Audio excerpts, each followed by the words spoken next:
Bersegeralah kalian beramal sebelum datangnya badai fitnah.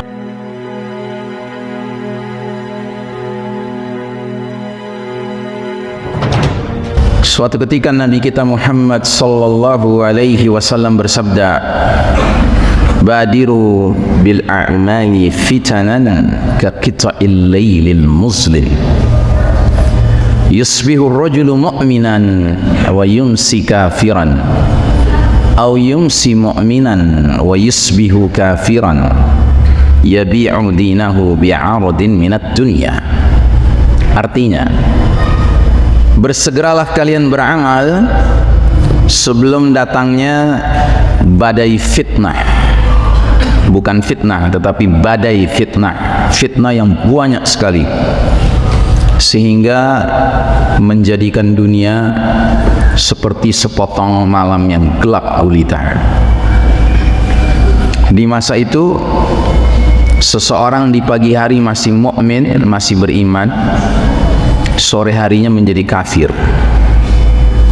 Atau di pagi hari seseorang masih mukmin beriman, pagi harinya menjadi kafir. Dia rela menjual dinnya, agamanya, demi meraih kenikmatan dunia. Saudara sekalian rahimakumullah, hadis ini termasuk min alamatis sa'ah, termasuk hadis mengenai tanda-tanda sudah dekatnya hari kiamat, atau hadis mengenai tanda-tanda akhir zaman. Sewaktu Nabi menyampaikan, sudah barang tentu yang dialami para sahabat tidak demikian. Para sahabat tidak mengalami badai fitnah yang menyebabkan dunia menjadi seperti sepotong malam yang gelap gulita. Tapi kalau kita mau jujur, kita patut khawatir. Hadis ini justru mengisyaratkan kondisi yang kita sedang alami sekarang ini. Kalau kita lihat di sekeliling kita, fitnah telah melanda kehidupan kita dalam jumlah yang sangat banyak. Hari ini fitnah bukan saja dalam urusan harta, bukan saja dalam urusan wanita, bukan saja dalam urusan tahta, tetapi fitnah sudah mencakup berbagai aspek kehidupan. Ada fitnah di bidang ideologi, ada fitnah di bidang politik, ada fitnah di bidang ekonomi, budaya, pendidikan, kedokteran, farmasi, pertanian, peternakan. Semua bidang kehidupan hari ini telah disusupi, dilanda oleh fitnah. Sehingga kata Nabi, dunia menjadi laksana sepotong malam yang gelap gulita.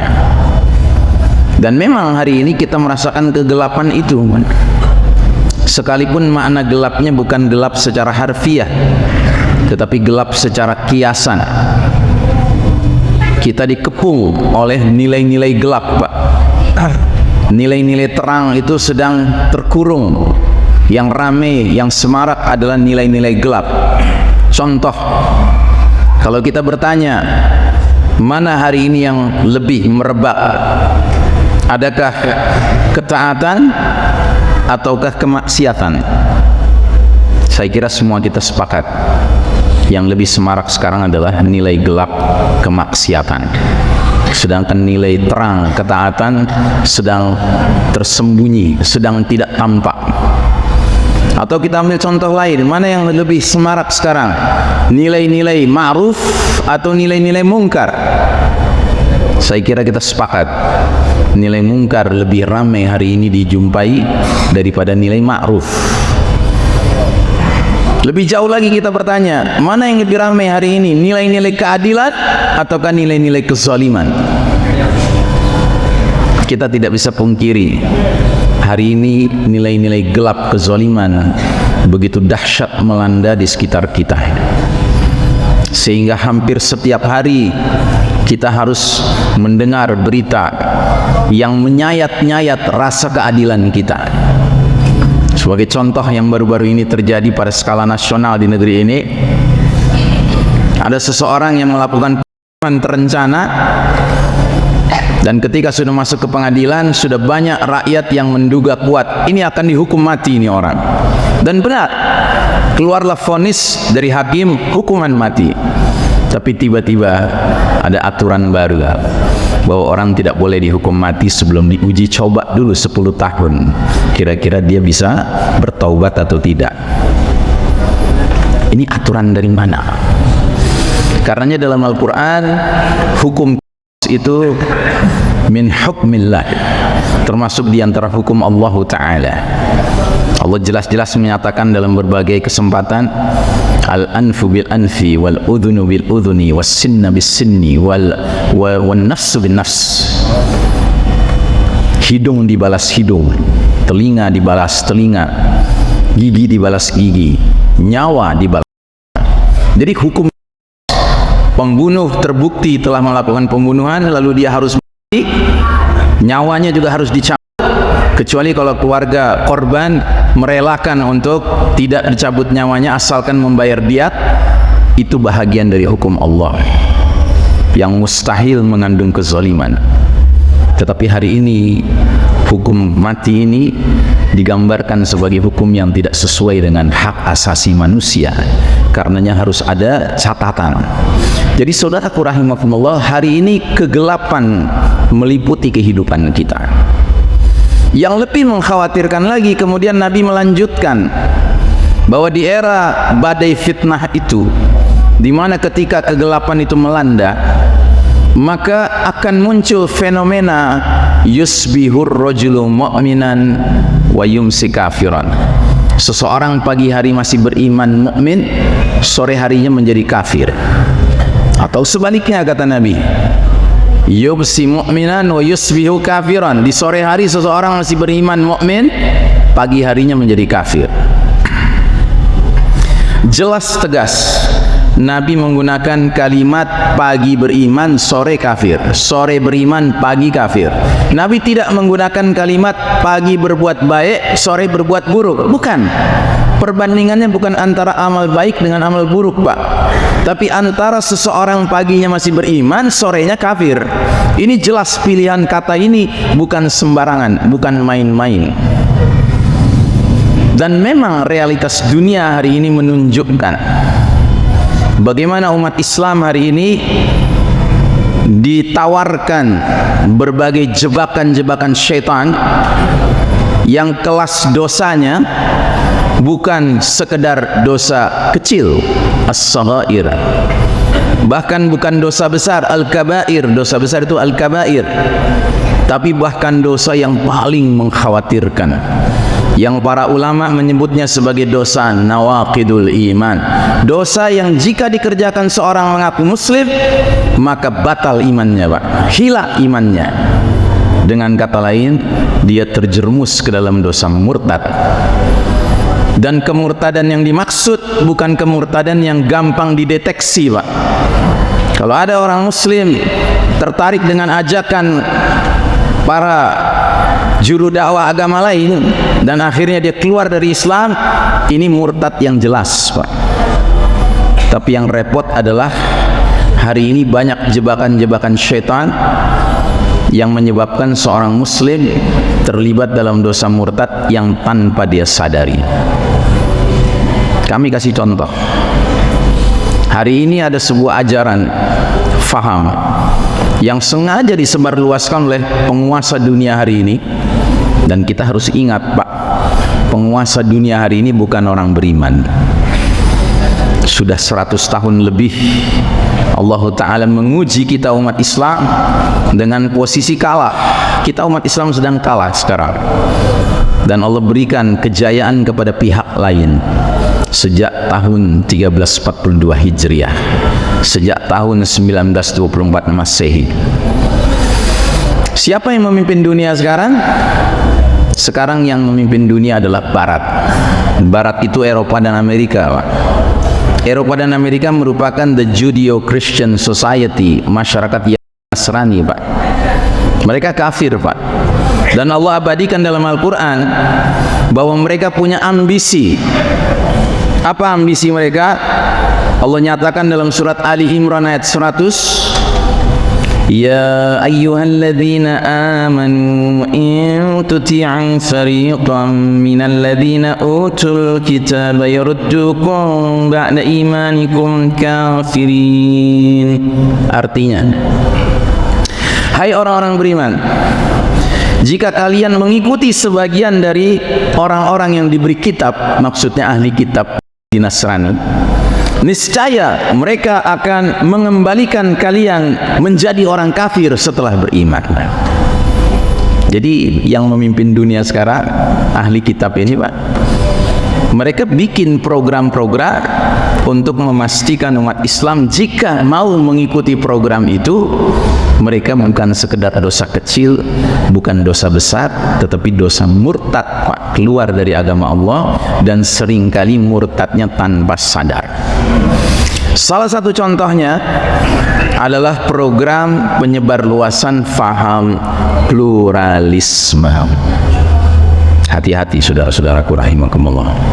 Faham ini telah memakan korban tidak sedikit umat Islam. Apa ciri-cirinya orang sudah menelan bulat-bulat faham pluralisme?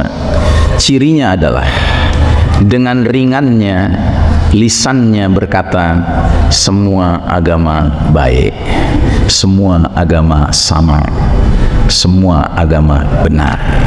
Ketahuilah, Pak, kalimat seperti ini jika diucapkan oleh seorang mengaku muslim, saat itu juga di mata Allah Subhanahu wa taala imannya delete, hapus, hilang, murtad.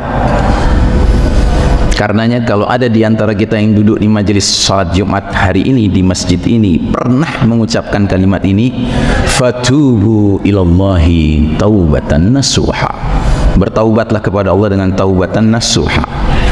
Ustaz, mengapa sih mengucapkan kalimat-kalimat sederhana seperti itu saja menyebabkan seseorang murtad? Ustaz, ini berlebihan. Betul, saya berlebihan jika saya berbicara tanpa dalil. Karenanya mari kita bongkar dalilnya. Catat. 1. Ali Imran 19. Apa kata Allah? Inna dina indallahil Islam.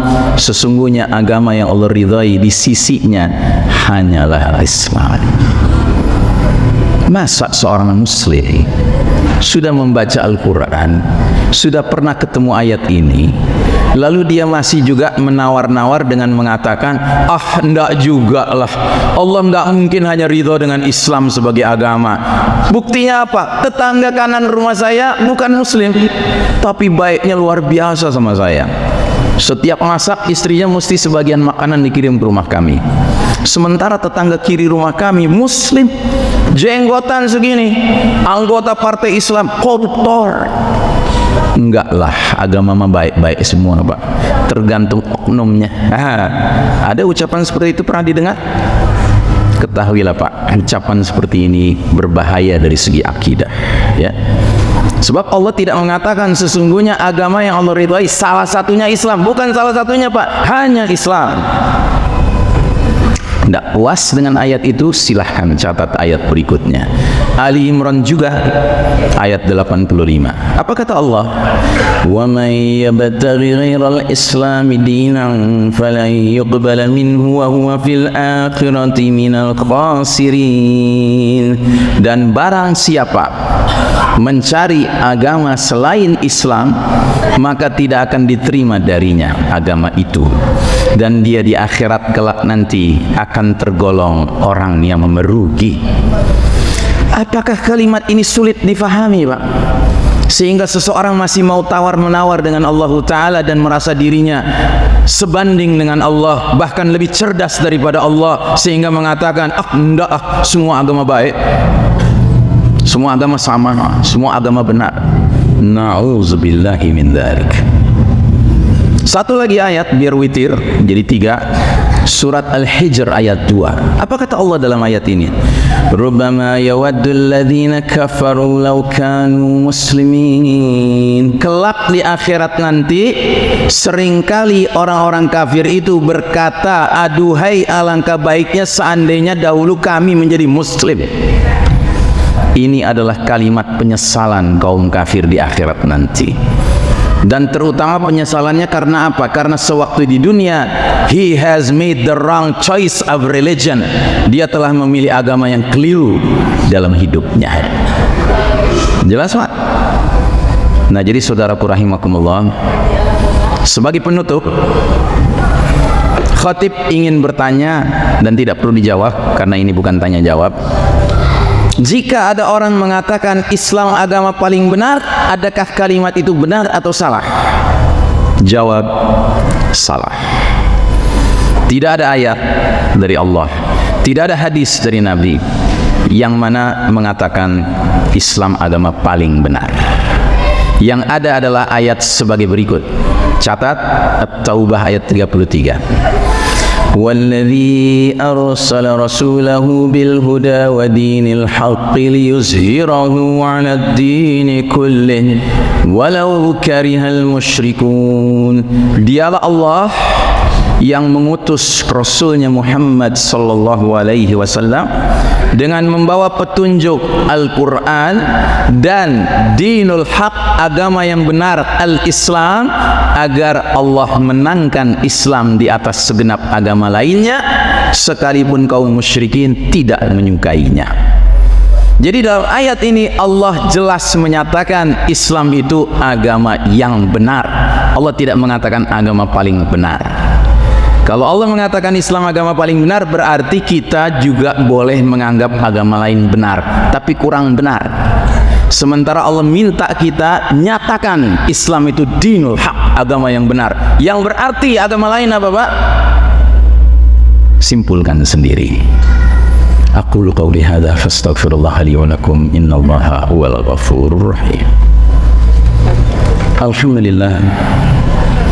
Wassalatu wassalamu ala Muhammad ibn Abdillah wa ala alihi wa ashabihi wa mawala. Faya ibadallah, usikum wa iyaya bittaqwallah, faqad fazal muttaqun.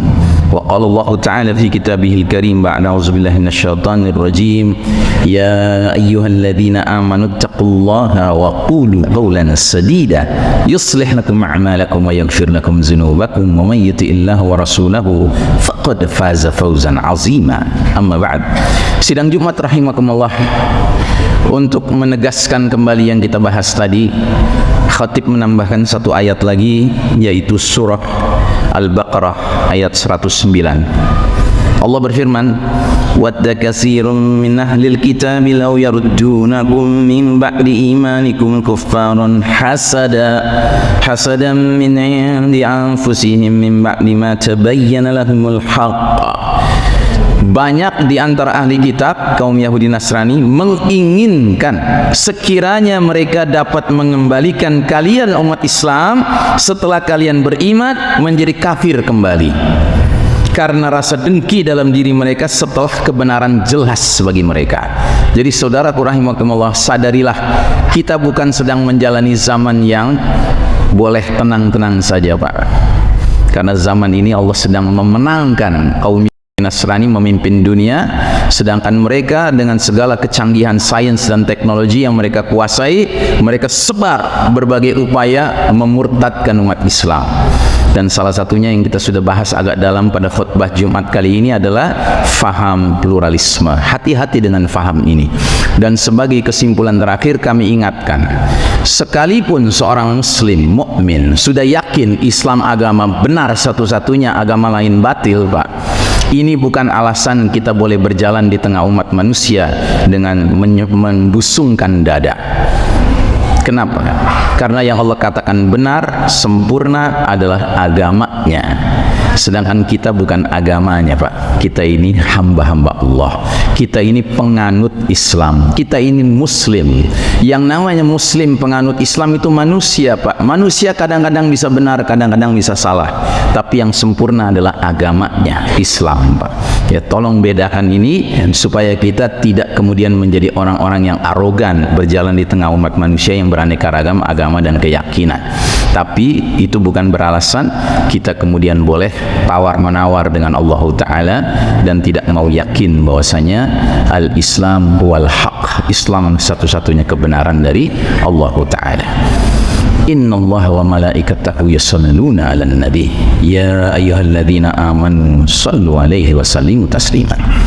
Allahumma salli ala Muhammad wa ala ali Muhammad kama sallaita ala Ibrahim wa ala ali Ibrahim innaka Hamidum Majid. Allahumma barik ala Muhammad wa ala ali Muhammad kama barakta ala Ibrahim wa ala ali Ibrahim innaka Hamidum Majid.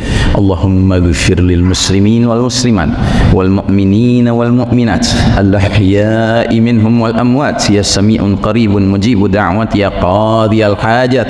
Rabbana ighfir lana wa li ikhwanina alladhina sabaquna bil iman ولا تجعل في قلوبنا غلا للذين آمنوا ربنا إنك رؤوف رحيم. اللهم اغفر لنا ولوالدينا وارحمهم كما ربونا صغارا.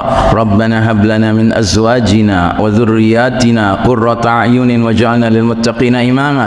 اللهم أعز الإسلام والمسلمين. اللهم أذل الشرك والمشركين. اللهم انصر المسلمين المظلومين المستضعفين في كل مكان وفي كل زمان خاصة في فلسطين في الشام في سوريا في غزة في ميانمار في الزنجان في هنديا في روهينيا في إندونيسيا في أفغانستان في يمن وفي كل مكان وفي كل زمان برحمتك يا أرحم الراحمين. اللهم انصر إخواننا المسلمين المخلصين الموحدين المجاهدين في سبيل الله في كل مكان وفي كل زمان. اللهم إنا نعوذ بك من عذاب جهنم ومن عذاب القبر ومن فتنة المحيا والممات ومن شر فتنة المسيح الدجال. ربنا آتنا في الدنيا حسنة وفي الآخرة حسنة وقنا عذاب النار والحمد لله رب العالمين. عباد الله إن الله يأمر بالعدل والإحسان وإيتاء ذي القربى وينهى عن الفحشاء والمنكر والبغي يعظكم لعلكم تذكرون ولذكر الله أكبر وأقم الصلاة.